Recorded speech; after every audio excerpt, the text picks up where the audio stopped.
द्वितीय वर्ष के विद्यार्थियों का आज की कक्षा में स्वागत है। आज मैं आपको स्विट्ज़रलैंड के संविधान पर कुछ बातें बताऊंगी। स्विट्ज़रलैंड का संविधान विश्व में सबसे महत्वपूर्ण संविधान है। स्विट्ज़रलैंड विश्व के सबसे छोटे स्वतंत्र राज्यों में से एक है, किंतु अपनी विशिष्ट राजनीतिक संस्थाओं के कारण स्विस संविधान और शासन व्यवस्था के अध्ययन का बहुत अधिक महत्व है। साधारण व्यक्ति के लिए स्विट्ज़रलैंड विश्व का सबसे प्रमुख स्थान है। यहाँ पर राजनीति विज्ञान के विद्यार्थियों के लिए यह बहुत अधिक महत्वपूर्ण राजनीतिक व्यवस्था है। यह प्रजातंत्र का घर है और विश्व की सबसे प्रमुख राजनीतिक प्रयोगशाला है। संघीय सरकार के मुख्य कार्यालय यहीं पर स्थित हैं और स्विट्ज़रलैंड के संवैधानिक महत्व को हम इस प्रकार से समझ सकते हैं। पहला, विश्व का सर्वाधिक प्राचीन गणतंत्र। स्विट्ज़रलैंड विश्व का सर्वाधिक प्राचीन गणतंत्र राज्य है। सन 1848 के संविधान द्वारा स्विट्ज़रलैंड में गणतंत्र की स्थापना की गई थी। उस समय वह आधुनिक विश्व का अकेला गणतंत्र था। सन 1848 के पूर्व भी स्विट्ज़रलैंड में इस प्रकार का राजतंत्र नहीं रहा जिस प्रकार का राजतंत्र इंग्लैंड, फ्रांस, सोवियत रूस में था। स्विट्ज़रलैंड युगों से गणराज्य रहा है।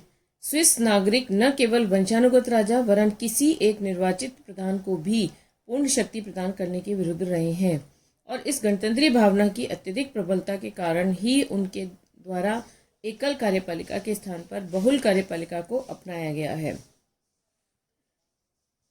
दूसरी तरीके से हम देखें कि क्यों महत्वपूर्ण है स्विट्ज़रलैंड का संविधान।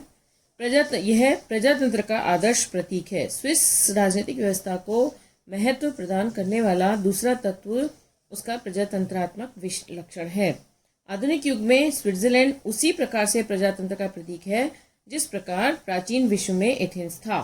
स्विस प्रजातंत्र के नागरिकों को राजनीतिक व्यवस्था में भाग लेने की जितनी सीमा तक शक्ति प्रदान की गई है उतनी सीमा तक अन्य किसी लोकतंत्र में प्रदान नहीं की गई है। 5 स्विस कैंटनों में वर्तमान समय में भी प्रत्यक्ष लोकतंत्र है और नागरिकों के द्वारा जनसभाओं में कानूनों का निर्माण किया जाता है। लोक निर्णय और आरंभक का स्विट्ज़रलैंड में ही उदय हुआ है। वर्तमान समय में भी इनका बहुत अधिक सीमा तक पालन किया जाता है। अतः ये ठीक ही कहा गया है कि यदि ब्रिटेन संसदात्मक व्यवस्था का और अमेरिका संघात्मक व्यवस्था का जनक है तो स्विट्ज़रलैंड आधुनिक विश्व में प्रत्यक्ष प्रजातंत्र का घर होने का दावा कर सकता है। एक और कारण से विविधता में एकता के कारण भी स्विट्ज़रलैंड का संविधान राजनीति विज्ञान के विद्यार्थियों के लिए महत्वपूर्ण है। स्विट्ज़रलैंड में विविधता के बीच एकता का आदर्श उदाहरण उपस्थित है। स्विट्ज़रलैंड में भाषा, संप्रदाय और संस्कृति के भेद पाए जाते हैं, लेकिन इन भेदों के बावजूद राष्ट्रीय एकता की भावना बहुत अधिक प्रबल है। स्विट्ज़रलैंड में लगभग 74% लोग जर्मन, 20% फ्रेंच, 5% इटालियन और 1% रोमन भाषा भाषी हैं। लेकिन इस भाषा संबंधी विविधता का हल इन सभी भाषाओं को राजभाषा का स्तर प्रदान कर निकाला गया है।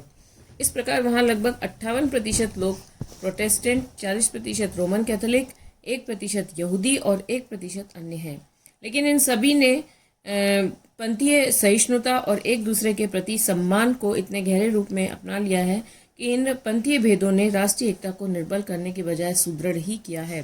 भाषाई और पंथीय भेदों के कारण फूट उत्पन्न न होने का एक कारण यह भी है कि वहाँ एक ही पंथ के अनुयायियों की भाषाएं अनेक हैं और एक भाषा बोलने वाले लोग अनेक पंथ के अनुयायी हैं। इसके अतिरिक्त कैंटनों की सीमाएं भी पंथ और भाषा के क्षेत्रों के सीमाओं से भिन्न हैं। इन सब के कारण पंथ, भाषा, क्षेत्रीयता के भेद प्रबल नहीं हो सके हैं और वहाँ पर राजनीतिक एकता प्रतीत होती है, राजनीतिक एकता दिखाई देती है। स्विट्ज़रलैंड की विविधता में यह एकता भारत जैसे राज्यों के लिए तो उदाहरण है और आगे आने वाले भविष्य में एक विश्व राज्य की स्थापना के लिए भी एक आदर्श प्रस्तुत करता है। एक और कारण है स्विट्ज़रलैंड के संविधान की महत्वता का स्थायी तटस्थता। अंतर्राष्ट्रीय राजनीति की दृष्टि से भी स्विट्जरलैंड की राजनीतिक व्यवस्था का अध्ययन महत्वपूर्ण है। वर्तमान समय में जबकि विश्व के विभिन्न राज्य एक दूसरे का विरोध करने में संलग्न हैं, स्विट्जरलैंड ने स्थायी तटस्थता को अपनाकर अशांति के समुद्र में बसने वाले सुखी द्वीप की स्थिति प्राप्त की है।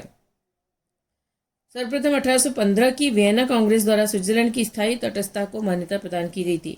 1919 की वर्साय संधि और उसके बाद के अन्य अंतर्राष्ट्रीय सम्मेलनों में स्विट्जरलैंड ने सदा इस बात पर बल दिया कि स्विट्जरलैंड को स्थायी रूप से एक तटस्थ राज्य घोषित किया जाए, और तभी सभी राज्यों ने स्विट्जरलैंड की इस स्थिति को स्वीकार किया। प्रथम महायुद्ध और द्वितीय महायुद्ध में स्विट्जरलैंड ने युद्धरत दोनों पक्षों के साथ समान संबंध बनाए रखे और हिटलर तथा मुसोलिनी ने भी उसकी तटस्थता को बना रहने दिया।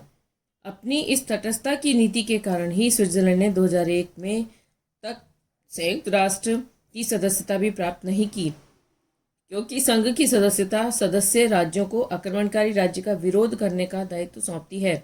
सितंबर 2002 में स्विट्जरलैंड ने संघ की सदस्यता प्राप्त की। इस प्रकार भारत की तटस्थता और स्विट्जरलैंड की तटस्थता में अंतर है।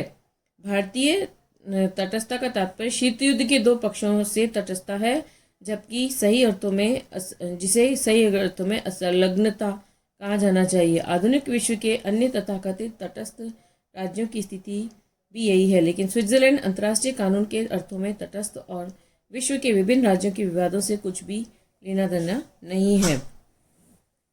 इस तटस्थता के कारण स्विट्जरलैंड को अंतर्राष्ट्रीय राजनीति में बहुत अधिक सम्मानपूर्ण स्थान प्राप्त है, और इसी आधार पर इसने परस्पर विरोधी राज्यों के बीच संपर्क सूत्र का कार्य किया है।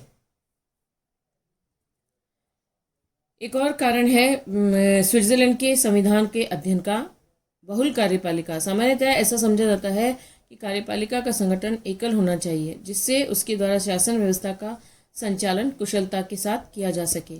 भारत, ब्रिटेन और अमेरिका में एकल कार्यपालिका ही है, लेकिन स्विट्जरलैंड में 7 सदस्यों की बहुल कार्यपालिका को अपनाया गया है। यह कार्यपालिका न तो पूर्ण अंशों में संसदात्मक है और न ही अध्यक्षात्मक, वरन इसमें दोनों के ही गुण को ग्रहण करते हुए विश्व के सम्मुख एक नवीन और अनुपम उदाहरण उपस्थित किया गया है। धन्यवाद।